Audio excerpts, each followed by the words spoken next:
नमस्कार मित्रांनो, सुख म्हणजे नक्की काय असते, श्रीमध्ये काय घडले आपण ते बघणार आहोत. संत्या सावरीला चल असं बोलतो. सोमा आला आहे, आपल्याला निघावं लागेल.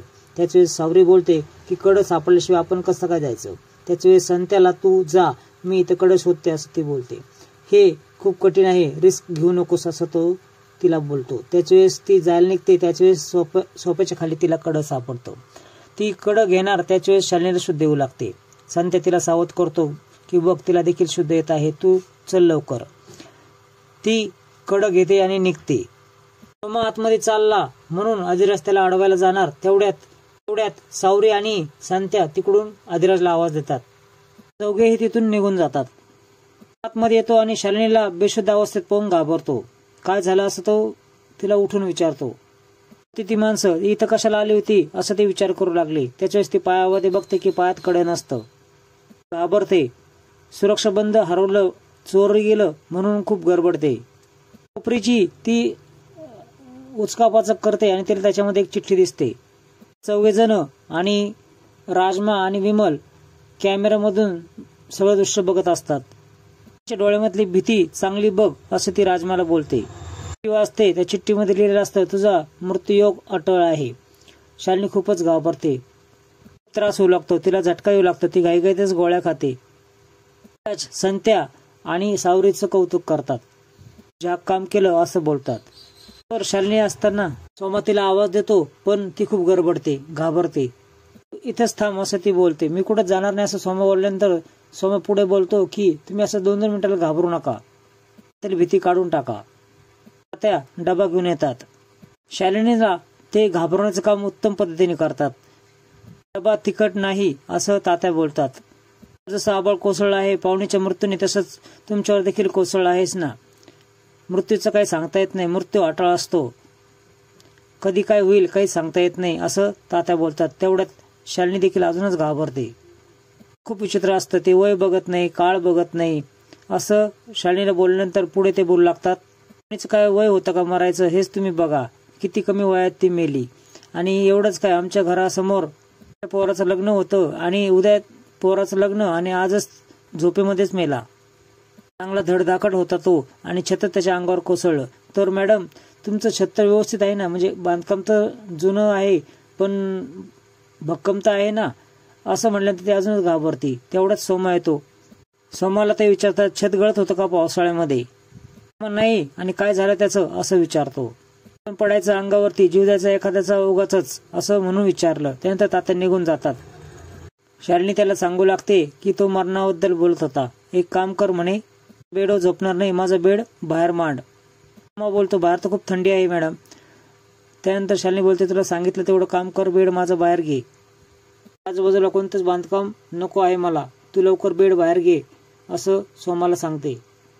त्याच्या घरी सर्वजण शेकोटी शेजारी बसलेले असतात. त्याच वेळेस तिथं आश्रय येतो. जी भीती तुमच्यासाठी घातक ठरू शकते. त्या आश्रयबाबा तुम्ही एवढ्या रात्री इथे कसे काय असं विचारते. त्यानंतर तुम्हाला सावध करायला आलो आहे असं आश्रय बोलतो. असं सांगायचं आहे म्हणून मी आलो आहे असं तो बोलतो. तुमचं ग्रहमान खूप चांगलं आहे, तुमच्या वाट्यामध्ये संकट उभं राहिले आहेत. नेमकं कोणतं आहे हे काय मला कळेना, म्हणून मी इथं आलो आहे. यादवांच्या वंशावरचं हे संकट आहे. संकट सावरीच्या रूपामध्ये किंवा अधिराजच्या रूपामध्ये येणार आहे, किंवा हे नित्याच्या मार्गाने येणार आहे. तुझा जन्म मृगशीर्ष नक्षत्रात आहे, त्याच्यामुळे शालिनी तुला काहीच करू शकत नाही. मार्गाने ते संकट अधिराज तुझ्यावर देखील येऊ शकतं. तो नित्याचं सौभाग्य आहे म्हणून. तितक्यात शेकोटीमध्ये भडका उठतो आणि अधिराज नित्याला बाजूला करतो.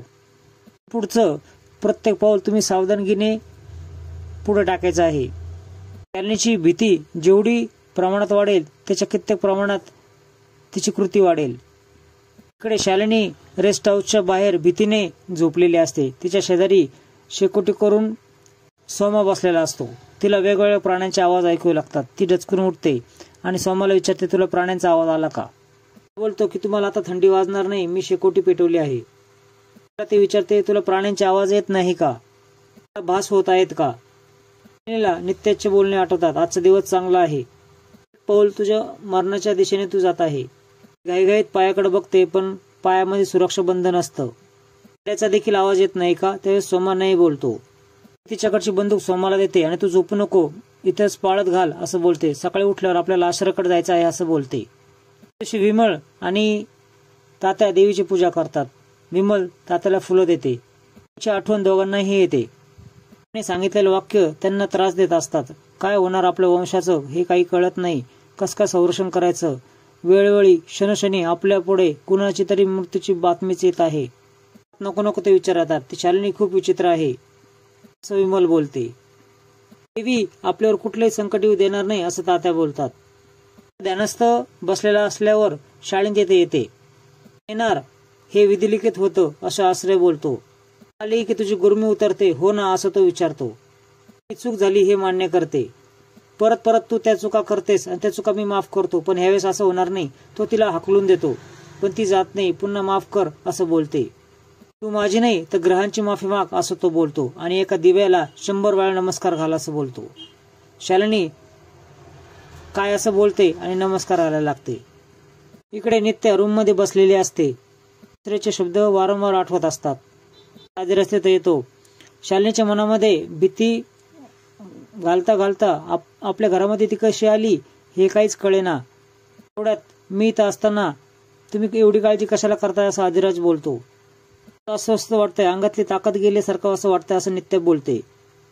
आपल्यामुळं आई तात्या सर्व जाधव परिवारांना खूपच त्रास होतोय हे मला पटत नाही असं नित्या बोलते. मित्रांनो, पुढील भागामध्ये तुम्ही बघणार आहात की नित्या देवीआईकडे जाते. मागे देवीआईचा प्रसाद असं म्हणून ती नारळ पुढं करते. त्याच वेळेस शालिनी पाठीमागून येते. तुला देवीआईचा प्रसाद नाही मिळणार प्रसाद उधळून लावते. तितक्यात नित्याला चक्कर येते. आधी रस्त्याला सांभाळतो आणि डॉक्टरकडे घेऊन जातो. विचारतो काही सिरियस नाही ना. डॉक्टर बोलते की सिरियस तर आहे. मित्रांनो, असेच नवीन अपडेट्स बघण्यासाठी चॅनल सबस्क्राईब करा, बेल आयकॉन दाबा.